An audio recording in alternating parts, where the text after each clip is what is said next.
Hi hello everyone. Welcome to psychology with Anu. आज का जैसे आज डेट के आप कुछ बच्चों को ऑब्जेक्शंस लगानी है तो एनसीईआरटी से रिलेटेड मेरे पास जितने पेजेस मेरे को जो अवेलेबल हुए वो मैं आप लोगों को यहाँ शेयर कर रही हूँ। एक ये कार्ल्स रोजर वाला आपका क्वेश्चन था, कार्ल्स रोजर्स वाला, जिन्होंने पर्सन सेंटर्ड थेरेपी वाला क्वेश्चन है। तो क्वेश्चन नंबर वो कौन सा था आप खुद देख लेना। तो पर्सन सेंटर्ड थेरेपी वाला क्वेश्चन ठीक था, लेकिन बोर्ड ने उस पे कुछ और आंसर दिया हुआ है। तो कार्ल्स रोजर्स की थ्योरी में क्लाइंट सेंटर्ड थेरेपी भी बोलते हैं उसको, और पर्सन सेंटर्ड थेरेपी भी बोलते हैं। तो ये उसका आप प्रूफ दिखा सकते हैं एनसीईआरटी का पेज नंबर 101। फिर आपका एक 106 ऑब्जर्वेशन लर्निंग वाला क्वेश्चन था। तो उसका imitating the behaviour of model, model को देखकर आप सोशल लर्निंग सीखते हैं, इमिटेशन करते हैं, सीखते हैं। तो ये वाला आपका 116 पेज नंबर था।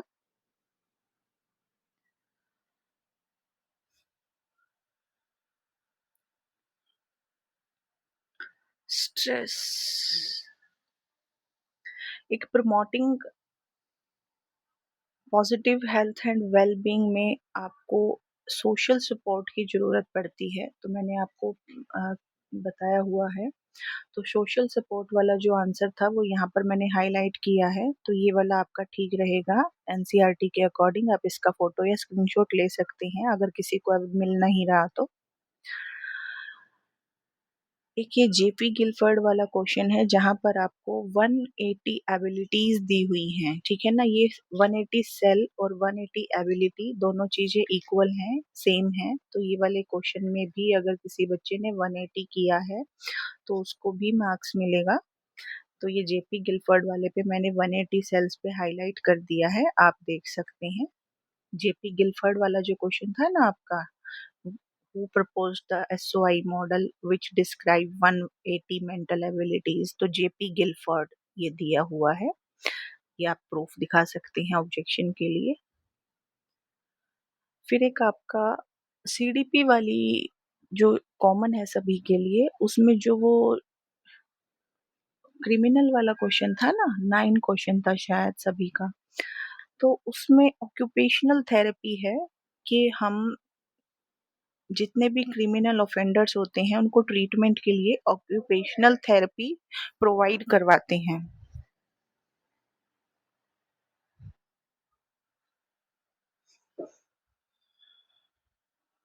तो इसका ये वाला ऑप्शन अगर किसी बच्चे ने किया है तो वो ऑब्जेक्शन लगा सकते हैं।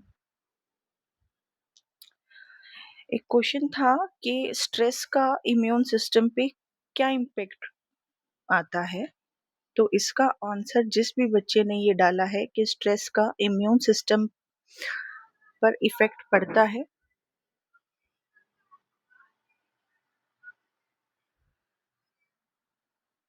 तो ये ठीक रहेगा आपका। देख लीजिए, मैंने आपको ऑब्जेक्शन के लिए कुछ पेजेस हैं जो अवेलेबल करवाए हैं।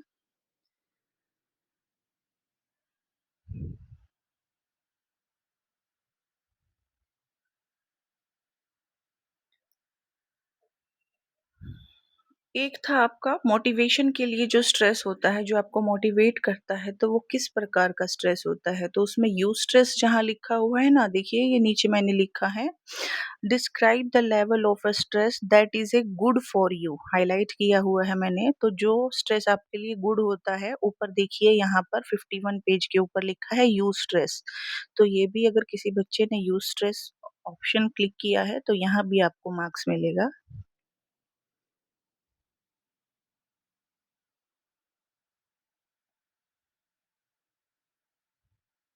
स्ट्रेस का इम्यून सिस्टम पे इम्पैक्ट पड़ता है, यहाँ से आप लिख सकते हैं।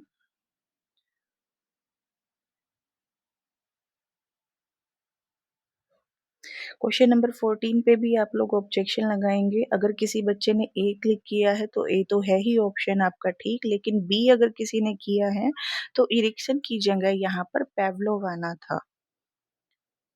तो अगर किसी ने बी पे क्लिक किया है तो आपको इसका भी आंसर मिलेगा, आप बता सकते हैं। इंग्लिश में आपने पेवलोव दिया है, हिंदी में इरिक्शन है, तो ये प्रिंटिंग की एरर है।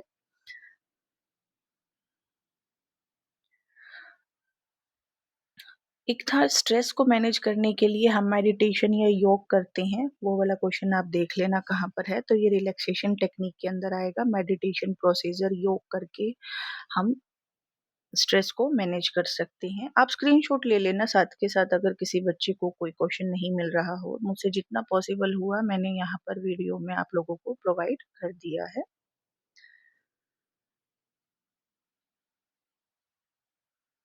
एक ये हमारा क्वेश्चन था जॉन डेवी वाला, फंक्शनलिज्म वाला था ना, which of the following pair is incorrect. तो जॉन डेवी के साथ इन्होंने स्ट्रक्चरलिज्म दिया है, तो स्ट्रक्चरलिज्म वाला हमारा ठीक था। मीन्स जॉन डेवी जो है उन्होंने फंक्शनलिज्म पे वर्क किया था, लेकिन हमें इनकरेक्ट बताना था। तो जॉन डेवी के आगे हमने स्ट्रक्चरलिज्म वाला गलत अगर हमने ठीक लगाया है तो ये हमारा इसका मार्क्स हमें मिलेगा। किसी बच्चे ने जॉन डेवी पे क्लिक किया है तो हमें ये रहा आपका प्रूफ।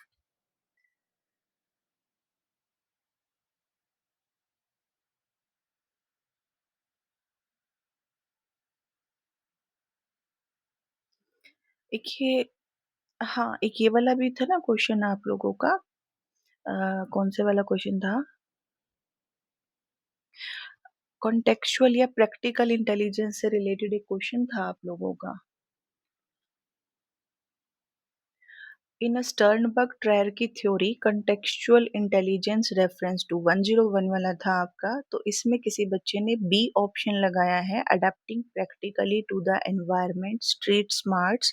तो ये कॉन्टेक्चुअल इंटेलिजेंस में देखिए यहाँ पर प्रैक्टिकल इंटेलिजेंस है, तो यहाँ पर ये वाला आंसर इसका ठीक रहेगा, ये आप प्रूफ दिखा सकते हैं।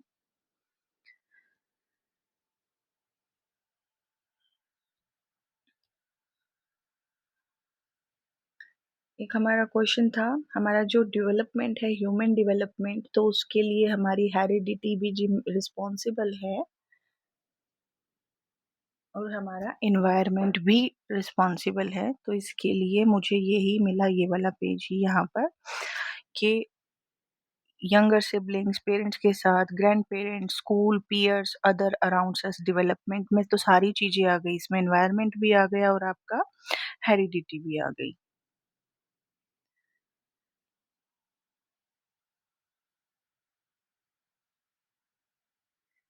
Promoting positive health and wellbeing पे किस चीज़ का इम्पैक्ट पड़ता है? सोशल सपोर्ट जिस बच्चे ने किया है, लेकिन बोर्ड वालों ने दूसरा दिया था, तो सोशल सपोर्ट ये लिखा हुआ है मैंने हाईलाइट करके, ये वाला देख लेना आप लोग।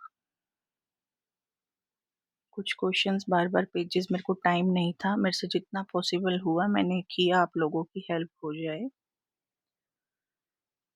एक ये एटीट्यूड का हमें पूछा था कि एटीट्यूड के कंपोनेंट्स हैं ए बी सी, तो बी कहाँ स्टैंड्स करता है? तो बी आपका बिहेवियर को रिप्रेजेंट करता है, देखिए मैंने यहाँ पे हाईलाइट कर दिया है, तो या यहाँ से आप लोगों को थोड़ी बहुत हेल्प मिल जाएगी। आपको स्क्रीनशॉट लेना है, ले लीजिए।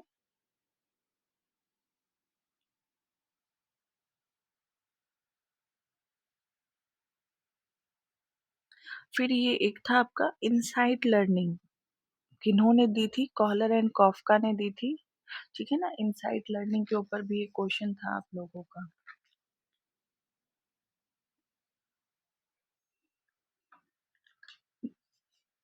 कि insight learning theory, Kohler, famous experiment, chimpanzee and Sultan. तो जिस बच्चे ने गेस्टाल्ट साइकोलॉजी पे हाईलाइट किया है, तो आप गेस्टाल्ट इसमें कहीं मेंशन नहीं है, लेकिन आप इस पिक के साथ आप ये दिखाएंगे यहाँ पर गेस्टाल्ट कहीं नहीं लिखा हुआ है, तो आप नेट से इसी चीज से रिलेट करके दिखा सकते हैं अटैच करके। क्लाइंट सेंटर्ड थेरेपी आपकी पर्सन सेंटर्ड थेरेपी है कार्ल्स रोजर्स की। ये वही क्वेश्चन बार बार आ रहे हैं। मॉरल मॉरल डेवलपमेंट आपका कोहलबर्ग की मोरालिटी है। तो ये इसमें ना एग्जैक्ट आपको समझ में नहीं आएगा, तो इसकी आप ने इस फोटो के साथ साथ वो तीन स्टेजेस और 6 लेवल का नेट से देख के भी अटैच कर सकते हैं इसके साथ वो वाला फोटो, ठीक है ना, जिसकी उन्होंने ऑप्शन ही गलत दिए हुए हैं चारों के चारों। तो वो आप अपने तरीके से देख लेना कैसे लिखेंगे, कैसे बनाएंगे। एक था हमारा कि हमें ये लैब कब एस्टैब्लिश हुई थी, फंक्शनलिज्म कब था, पावलोव का को नोबेल प्राइज़ कौन से ईयर में प्रोवाइड हुआ था, तो इनकी सीक्वेंस लगानी थी। तो पेज नंबर 9 है एनसीईआरटी का, तो इसमें सिर्फ़ और सिर्फ़ 3 ही गिवन हैं। तो यहाँ से कुछ हेल्प मिलेगी आप लोगों को कि आप ये बता सकती हैं 3 ये एनसीईआरटी के पार्ट हैं, बाकी 2 आप नेट से अटैच करके इसमें भी डाल सकते हैं।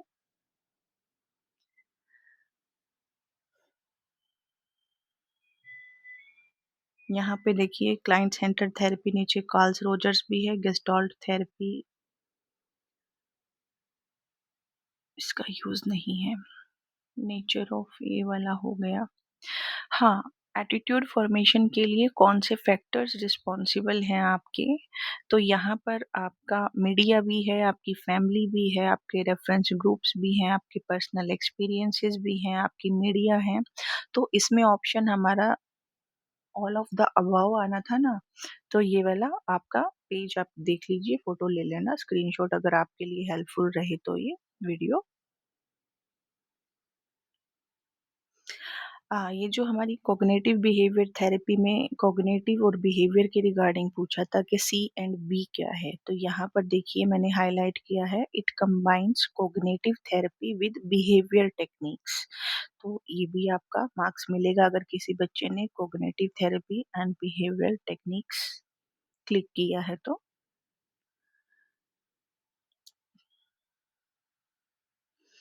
एक था सिगमंड फ्रॉइड की जो फ्री एसोसिएशन वर्ड है वो किन्होंने दिया था, तो वो सिगमंड फ्रॉइड ने दिया था।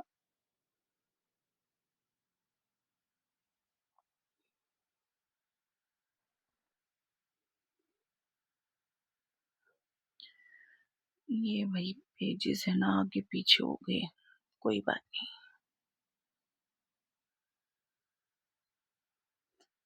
मुझसे जितना पॉसिबल हुआ मैंने आप लोगों को अवेलेबल करवा दिया है।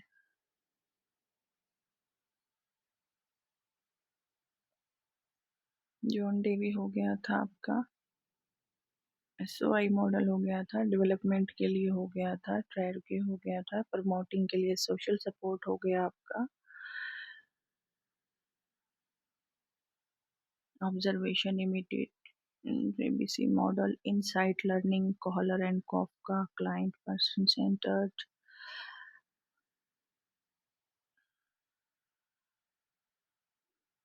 हाँ, हम यहाँ तक आ गए थे ना, सिगमंड फ्रॉइड।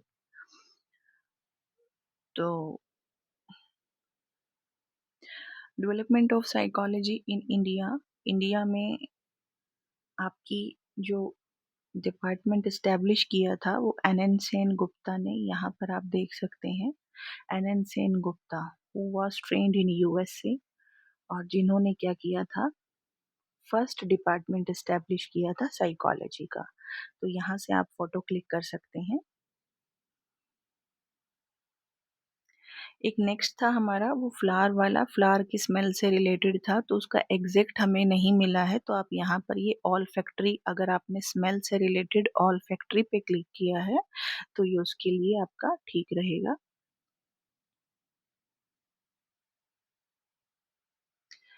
देखिए क्लासिकल कंडीशनिंग में आपको बताना था कि जो आपकी बेल है वो किस चीज़ को रिप्रेजेंट कर रही है, यूसीएस को, सीएस को, या जो भी था। तो यहाँ पे सबसे लास्ट में, बिल्कुल सबसे लास्ट में जो आपको आफ्टर के नीचे sound of the bell CS दिख रहा है ना, आफ्टर के सामने sound of the bell bracket में सीएस, इसको हाईलाइट कर देना आप लोग।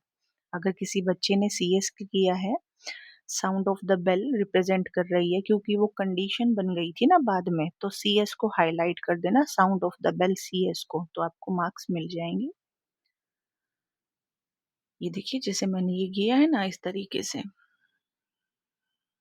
लर्निंग डिसेबिलिटी में अगर किसी बच्चे ने सैमुअल केरिक को क्लिक किया है, तो ये आप बता सकते हैं कि एनसीईआरटी की बुक में कहीं पर भी इनका नाम मेंशन नहीं है, लेकिन आप नेट से इसके साथ अटैच करके ये बता सकते हैं कि लर्निंग डिसेबिलिटी में सैमुअल क्लिक का नाम कहीं पर भी मेंशन नहीं है। नेट से आप उस चीज़ को उठाएं और अटैच करके लगाएं इसके साथ।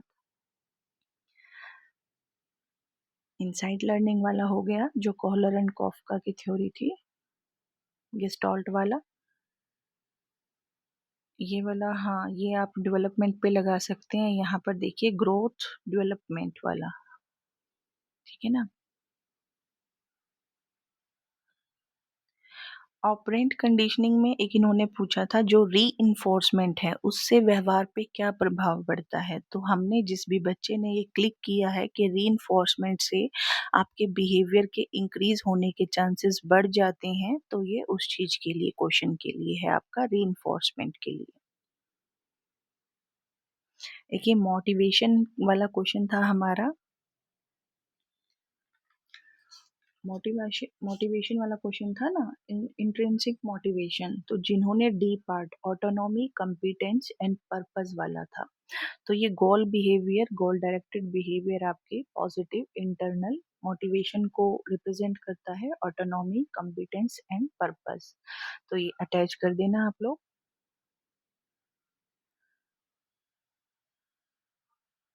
अगर आपको वीडियो हेल्पफुल लगे तो लाइक एंड सब्सक्राइब करें। Thank you so much.